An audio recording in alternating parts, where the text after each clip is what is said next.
The headlines: Windies get a champion's welcome home. Two Eastern Europeans remanded on ATM fraud charges.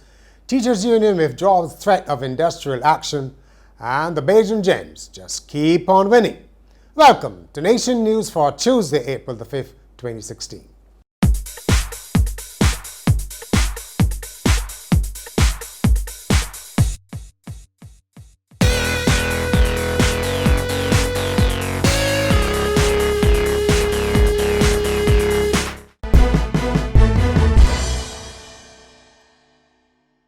Thanks so much for joining us. It was a welcome fit for a champion team when the members of the victorious World T20 West Indies men and women arrived a few hours ago at Grantley Adams International. The large crowd greeted the 8 women, the captain Stephanie Taylor, and 7 Bajans, and 4 men, including 2 from Barbados, with a lusty rendition of Dwayne Bravo's catchy song, Champion.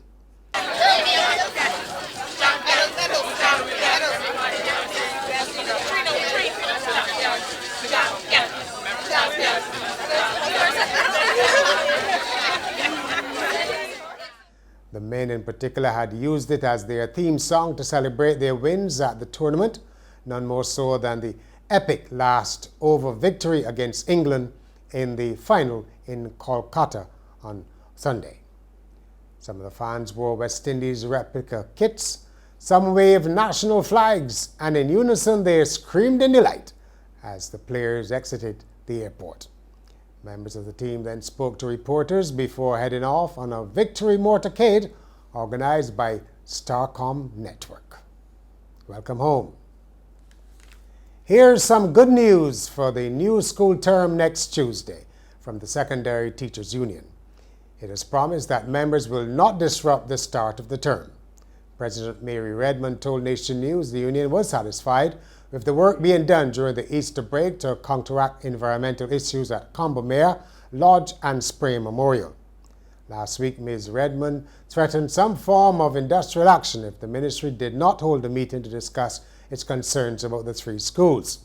That meeting was held on Monday afternoon under the chairmanship of Acting Minister of Education, Harry Husbands.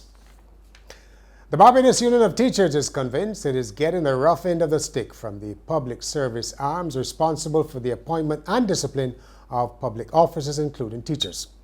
The union's president, Pedro Shepherd, is contending that the Commission and its administrative division, the Personnel Administration Department, are overwhelmed and cannot handle the teaching service alongside the traditional civil service. So the union is calling once again for a Teaching Service Commission, which was approved by Parliament in 1974, along with its own chief executive. Mr. Shepherd was speaking on Monday night at the opening of the BUT's annual General Conference. This person will be responsible for the recruitment and hiring of professionals to the teaching service only, and it is expected that there would be all the employment relation issues, there would not be all the employment relation issues that now flood the Personnel Administration Division. Recruitment and promotions, leave, retirement, etc. would be more effectively and efficiently handled. The current CPO civil service is overburdened with a civil service complement of over 20,000, and education matters, as important and critical as they are, have to weigh in the pool with all others. Peter Wickham, the political analyst, used his speech to the BUT conference to hit out at labour unions for what he sees as a lack of representation of workers. He said the inaction of the unions when government laid off more than 3,000 workers had caused the breakdown of trust with their members. I'm inclined to think that many of your members were quite frankly appalled when the government, in campaign mode, promised not to send home a single of your colleagues in the public service, and then in the space of the year communicated the decision to send home 3,000 such workers in the full gaze of all public sector unions. This announcement preceded a carnival of embarrassing events, the likes of which I hope we will never see again in this country, with one union leader suggesting that he understood why government needed to go this route, and another one agreeing to hold off action before receiving a mythical list which is yet to materialize. In fairness, I do not think the Barbados Union of Teachers was either directly involved in this ridiculous affair, but you can appreciate the extent to which you will now be tarred with the same brush, since you are merely a different variety of trade union. So let me put the point simply and ask, how do you expect a young worker to have confidence in an organization that does not rush to the defense and hold a government to its word in a situation like this? 2 men from Eastern Europe linked to an ATM fraud scheme have been remanded to Dodds until Thursday. This is to allow a translator to be present for 25-year-old Bulgarian Antoine Nedev and Ruslan Lesker, 39, of Ukraine.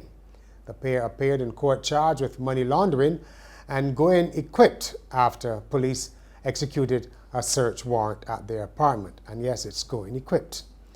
Articles and devices connected with skimming of an automatic teller machine and a quantity of money were seized. Skimming is the fraudulent copy of credit or debit card details with a card swipe or other device. Republic Bank's managing director Ian D'Souza confirmed that his bank was a target of the scheme, but said no customer accounts had been breached. A St. Michael man has been remanded to prison for a month on firearm and drug charges. Police say they executed a search warrant at their Halls Road home of 30-year-old Jamal Orlando Worrell on April the 1st and discovered guns, cocaine and cannabis. He was slapped with 7 charges, including illegal possession of firearms, possession of ammunition and trafficking cannabis and cocaine when he made his first appearance in the District Area Magistrates Court. The Barbadian who devised the world's first internet search engine has been given ideas on entrepreneurship to local business aspirants. The New York-based Alan Imptage had the chance to make billions of dollars by patenting his invention named Archie in the 1980s, but opted not to go that route. He says he remains happy with that decision. In fact, Mr. Imptage says money should not be used as the only measure to determine success. The 51-year-old Internet Information Systems expert spoke to participants in Season 3 of the television reality show Bank on Me. Do what makes you happy in your job, right? Don't feel as if you are a failure because you don't make a lot of money. That is only one measure of success, right? I think of myself as being very successful. I just didn't make a whole lot of money, right? And I am very happy in the life that I have chosen. I wouldn't change anything in that. But it's a lesson that we have to learn, right? Because the messages of our culture is that unless you have the big house up on the hill, you have not accomplished anything. And I am asking you to consider what gives you the best, most fulfillment in your innovation and in your entrepreneurial lives. Sport now. Former Cabinet Minister Louis Lynch has been formally named as the new CEO of the Barbados Cricket Association. He will replace interim CEO David Dean. Mr. Lynch is already heavily involved in sport and administration, as he is the Vice President of the Athletics Association of Barbados. The former Tourism Minister told reporters that his focus in cricket will be on team building. He said he would also look at marketing of the game and increasing its popularity, especially among young people. Cricket used to have that pride of place in the past. I don't think it has it as much now, but it's the one endeavor that we've been particularly good at. And it says something about the development of our society that we could have produced the best ever cricketer in the world. And I believe that they're a lot more like Sir Garfield, but Sir Garfield also inspired a lot of us on the right excellent Sir Garfield to be excellent in whatever endeavor we were undertaking in our professional careers.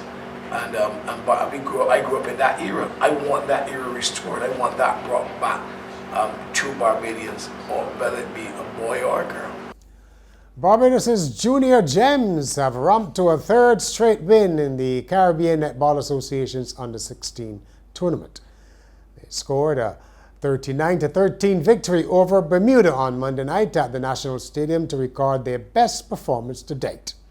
Tower Lord scored 20 from 25 attempts, while Brianna Holder missed only 4 of her 19 attempts at goal. And finally, a high school baseball coach in Florida has given his players unusual motivation. If they win 2 more games, they can name his baby. Coach Bob Query of Heritage High in Palm Bay was quoted as saying that he promised his players that if they won 14 games, they could name the baby boy he and his wife Julia are expecting. The team is 12-6 with 7 games left. And that's Nation News for Tuesday. For more news, log on to nationnews.com and follow us on YouTube, Facebook, and Twitter.